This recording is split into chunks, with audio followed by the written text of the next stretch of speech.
Politik setiap waktu selalu menyuguhkan banyak dinamika di tengah masyarakat kita. Tetapi justru satu hal yang paling memprihatinkan bagi saya secara pribadi adalah ketika demokrasi kita agungkan dengan narasi-narasi politik kegembiraan, riang gembira, ceria segala macam. Tetapi fakta yang terjadi sesungguhnya di lapangan di tengah masyarakat kita tidak demikian. Yang terjadi adalah gesekan antara masyarakat kita. Yang paling juga memprihatinkan yang saya sering amati adalah di tengah media sosial yang tumbuh luar biasa saat ini.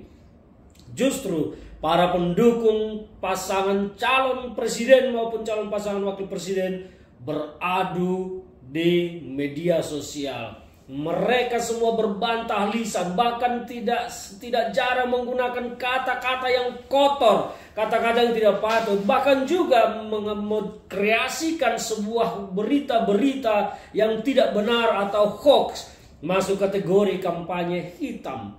Inilah yang terjadi sekarang, saling caci, saling maki terjadi di tengah perdebatan antara para pendukung. Inikah demokrasi kita yang sesungguhnya sekarang? Inikah gambaran bangsa Indonesia sekarang? Inikah gambaran kita sebagai masyarakat yang berpancasila?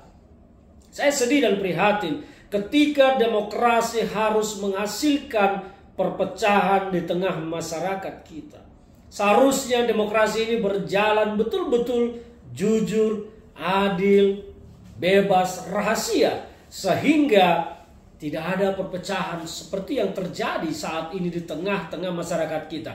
Dan perpecahan itulah yang kemudian dijadikan sebagai bahan kampanye juga oleh pendukung 02 dengan alasan rekonsiliasi. Mereka berharap dan meminta semua untuk aklamasi atau satu putaran saja Prabowo Gibran. Inilah dinamika politik kita yang betul-betul menyedihkan. Alasan rekonsiliasi setelah perpecahan justru dibuat oleh Jokowi Prabowo. Sekarang dengan alasan rekonsiliasi mereka ingin memenangkan pertarungan ini. Luar biasa. Di mana posisi masyarakat? Justru di tengah masyarakat ini terjadi gesekan yang sangat keras antara para pendukung.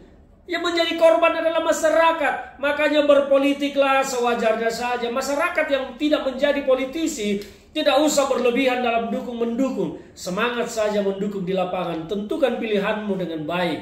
Jangan sampai terjadi gesekan dengan pihak yang lain. Karena apa? Politik selalu akan mengedepankan kepentingan. Kita sudah melihat 2019 bagaimana Pak Jokowi dan Pak Prabowo akhirnya bersatu.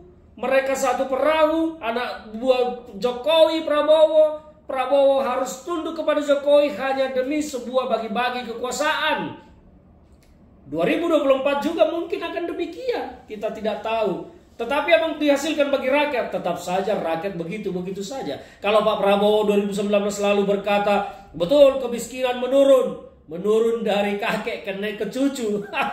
Itulah yang terjadi di tengah masyarakat. Nah, itu yang saya mau mengingatkan bagi masyarakat. Berpolitik saja sewajarnya. Jangan malah kalian itu lebih barbar, lebih brutal, lebih beringas dalam mendukung. Sementara elitnya santai-santai saja. Nah, inilah pelajaran politik yang paling penting bagi kita.